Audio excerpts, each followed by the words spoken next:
Salve, salve galera, eu sou o Denis Bofarin, seja muito bem-vindo a este canal. O primeiro relato de alguém que toca algum instrumento musical está em Gênesis, lá no capítulo 4, versículos 20 e 21. Ada deu à luz a Jabal. Este foi o pai dos que habitam em tendas e possuem gado. O nome de seu irmão era Jubal. Este foi o pai de todos os que tocam harpa e flauta.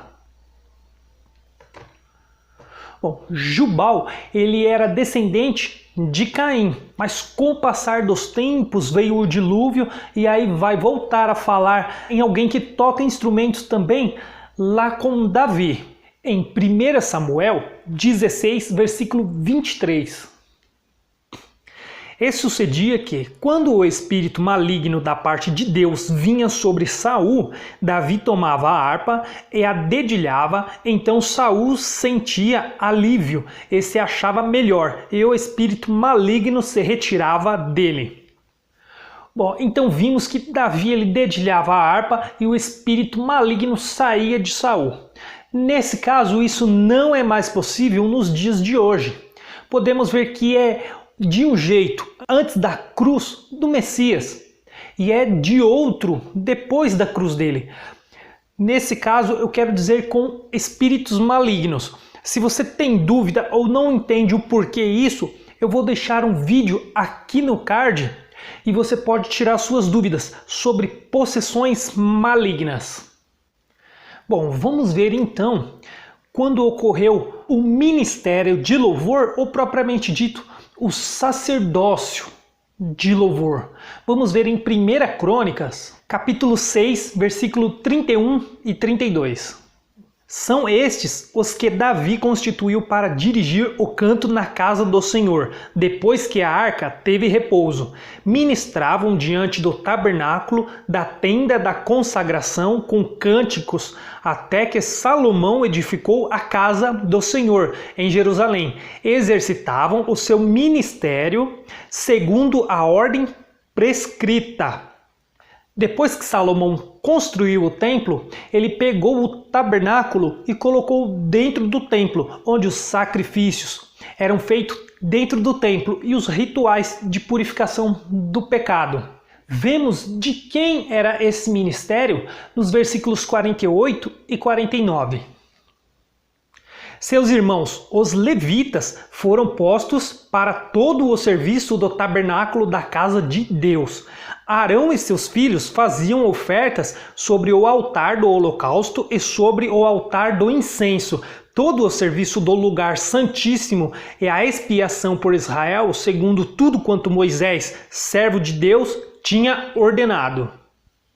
Em 1 Crônicas, capítulo 16, versículos do 4 ao 7, vamos ver quem foi designado para este serviço. Designou entre os levitas os que haviam de ministrar diante da arca do Senhor e celebrar e louvar e exaltar o Senhor, Deus de Israel, a saber, Asaf, o chefe, Zacarias, o segundo, e depois Jeiel, Semiramote, Jeiel, Matitias, Eliabe, Benaia, Obed-edom e Jeiel. Com alaúdes e harpas e Asaf faziam ressoar os símbolos. Os sacerdotes Benaia e Jaziel estavam continuamente com trombetas perante a arca da aliança de Deus. Naquele dia foi que Davi encarregou pela primeira vez a Asaf e a seus irmãos de celebrarem com hinos o Senhor. Vemos também em 1 Crônicas, capítulo 23, dos versículos do 3 ao 5. Foram contados os levitas de 30 anos para cima. Seu número contado, um por um, foi de 38.000 homens.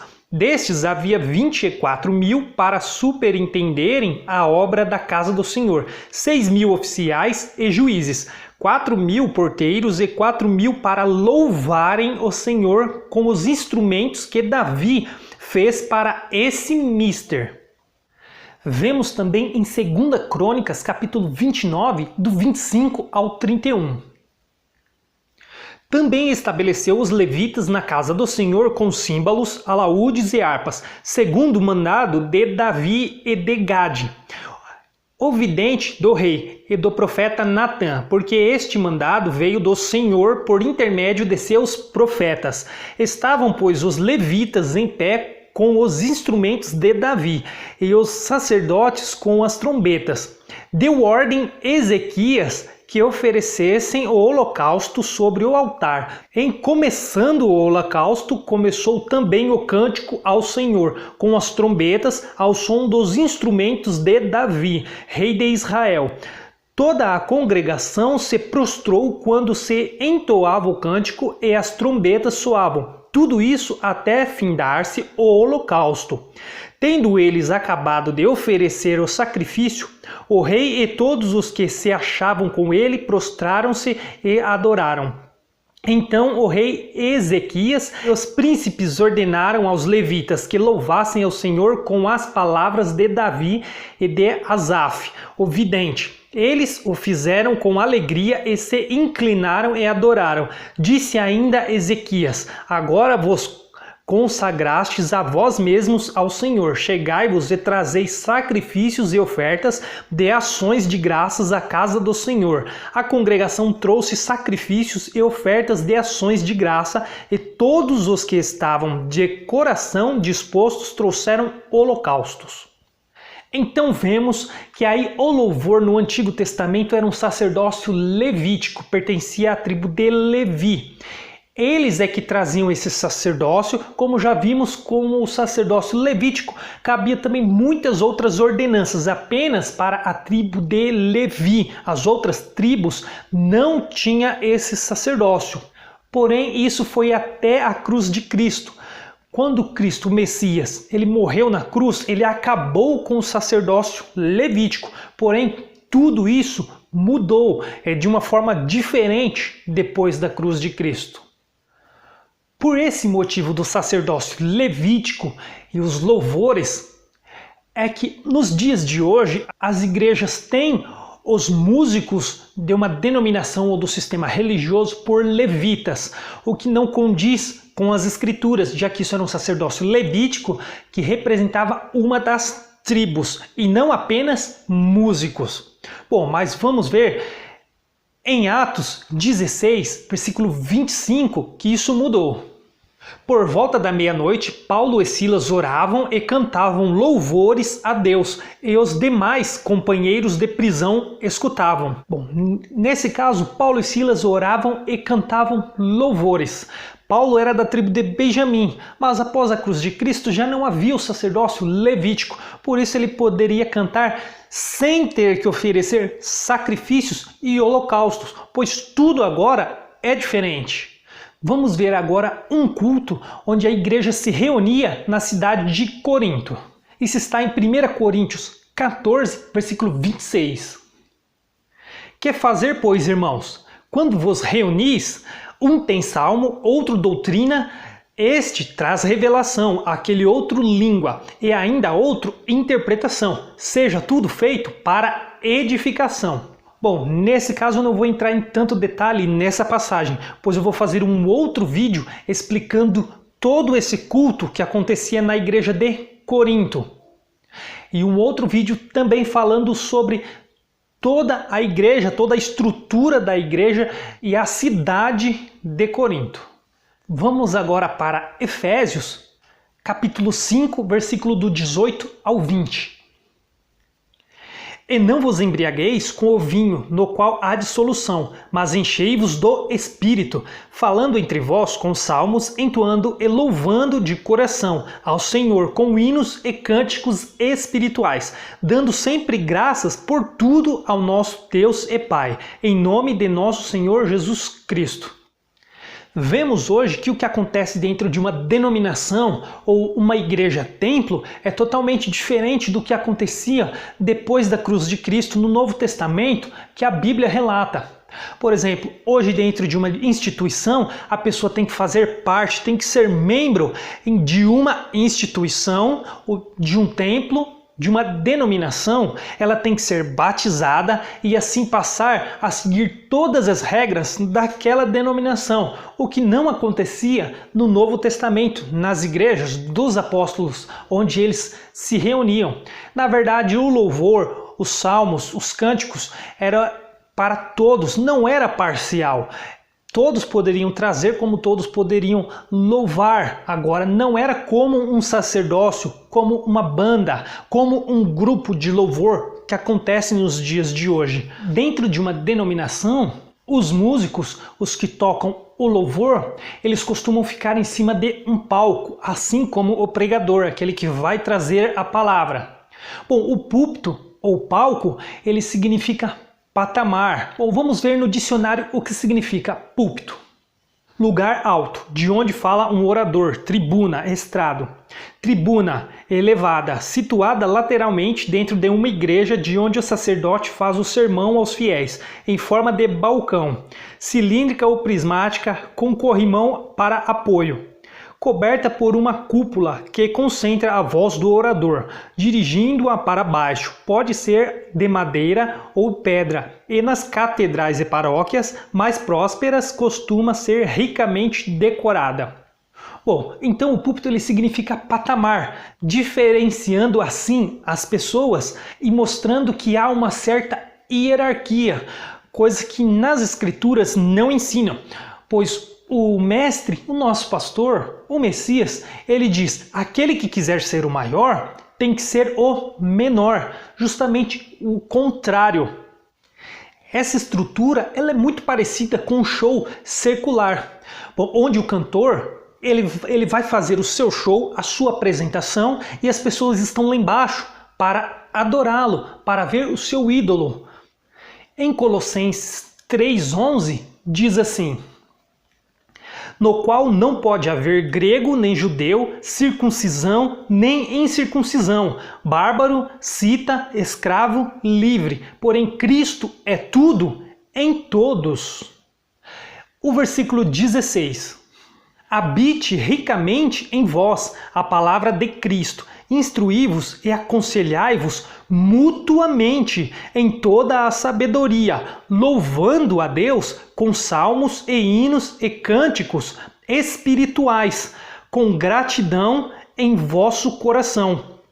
Então vemos que as coisas agora para o Criador, para o nosso Pai, não pode se fazer acepção de pessoas, pois todos somos iguais, todos agora estamos no mesmo patamar, a não ser o sumo sacerdote, que é o Messias, aquele que está acima de nós, aquele no qual o nome dele nos traz a salvação. Ele está acima, ele é o cabeça. Nós somos todos iguais, estamos no mesmo patamar. Não podemos nos superiorizar para outras pessoas. Tiago, capítulo 2, versículo 8 e 9, diz assim: se vós, contudo, observais a lei régia segundo a Escritura, amarás o teu próximo como a ti mesmo, fazeis bem. Se todavia fazeis acepção de pessoas, cometeis pecado, sendo arguidos pela lei como transgressores. Então sabemos que numa equipe de louvor, num grupo, numa instituição, é necessário que se faça algumas regras, é necessário que se imponha algumas doutrinas para que não haja desordem. Portanto, isso tem que voltar à lei de Moisés para tal organização. Por esse motivo, é necessário que algumas pessoas tenham que se superiorizar sobre outras pessoas. Por esse motivo, Deus ele não habita em templos feitos por mãos humanas, porque não é o que ele quer, não é a vontade dele. Pois nós devemos ser inferiores às outras pessoas, levando a palavra dele e mostrando o amor ao próximo, e não fazendo com que o próximo queira seguir nossas regras. Hoje vemos que há uma confusão muito grande nessa área de louvor, no meio evangélico, nessas instituições, nessas igrejas, templos. Bom, há cantores com muita falta de sabedoria, criando canções que trazem a própria destruição em algumas letras, e eles nem percebem, eles cantam algo que não é para o Criador e não percebem. Muitas canções hoje são antropocêntricas, ou seja, louvam o próprio homem e não ao Criador, não louvam ao Pai, e sim ao próprio homem. As canções estão sendo feitas para o próprio homem, onde o próprio homem é o centro. Nesse ponto podemos notar a falta de sabedoria, ou essas pessoas não estão sendo guiadas pelo Espírito Santo. Há algo de errado nestes lugares. Em 1 Coríntios 14, versículo 15, diz assim: Que farei, pois? Orarei com o Espírito, mas também orarei com a mente. Cantarei com o Espírito, mas também cantarei com a mente. Quando ele quer dizer que ele cantará, que ele orará com a mente, ele quer dizer que ele cantará, que ele orará com a razão e não com a emoção. E vemos que hoje o louvor ele se tornou primordial em uma instituição, ou seja, o louvor ele é mais importante do que a própria palavra. O louvor ele é o carro-chefe hoje dentro de uma instituição, onde ela emociona as pessoas, cria um ambiente emocional para o pregador que vai trazer uma palavra que muitas vezes tem o versículo retirado do contexto para um sermão inspirador. A pessoa é totalmente levada ao emocional, emocionada para ali acreditar em todas as coisas que são ministradas naquele momento, que é para emoção e não para a razão. Quando se cria um ministério de louvor, volta-se ao sacerdócio levítico, que já não existe mais, que Jesus acabou com a sua morte na cruz. Por isso as igrejas hoje, as igrejas templos, as instituições, o sistema religioso, eles estão vivendo antes da cruz de Cristo e rejeitando assim o sacrifício que o Messias, que o nosso pastor ele fez na cruz, justamente para nos libertar dessas doutrinas, dessas ordenanças, desse sacerdócio que era pertencente a uma das tribos, que era pertencente somente aos judeus. Nós, sendo gentios, agora temos a regalia de ser livres no Messias, em Cristo Jesus, nele. Mas muitos voltam às ordenanças da lei sem ao menos ter a noção de que estão fazendo isso, sem ao menos ter o conhecimento do Velho Testamento e do Novo Testamento, o que é para o Velho e o que é para o Novo. Muitos nem sequer não lêem a Bíblia, não estudam a Bíblia, apenas louvam e acham que já fez a sua parte, mas não é verdade. Nós temos que analisar a palavra de Deus, pois a palavra ela é o que é mais importante em nossas vidas. Pois ela nos mostra o caminho, ela nos dá a correção, ela nos mostra o que fazer. Portanto, a palavra tem que ser muito mais importante que o louvor. Se você louva mais do que ler a palavra, é porque o louvor é mais importante. O Espírito Santo não pode te guiar, já que a própria palavra do Pai, ela é a Bíblia, ela está contida na Bíblia, ela é a palavra. Hoje vemos que o evangélico ele transformou o louvor numa área de grande comércio. Hoje em dia existe muito comércio envolvendo essa área de louvor, muito holofortes, shows, mídia, pessoas querendo aparecer na TV. Mas não devemos nos contaminar com essas coisas que é do mundo. Antes devemos fazer para o Pai, para o Criador. Bom galera, esse foi o vídeo, eu espero que tenha gostado. Eu sei que tem muitos que não vão gostar de ouvir algumas palavras desse vídeo, mas eu gostaria que você que discorda ou que tem uma outra opinião, que analise essas passagens, analise realmente se você lê mais a Bíblia ou se você louva mais, se os seus louvores são antropocêntricos ou se são cristocêntricos, se são direcionados ao Pai e não ao homem, que analise todas as passagens bíblicas inseridas neste vídeo, comece a estudar mais a palavra, leia mais e veja se realmente está fazendo a vontade do nosso Pai. E se quiser pode deixar um comentário qual é o seu ponto de vista. Se você pensa o contrário, não tem problema também. Deixe o seu comentário, deixe o seu ponto de vista. Bom, e nos vemos no próximo vídeo.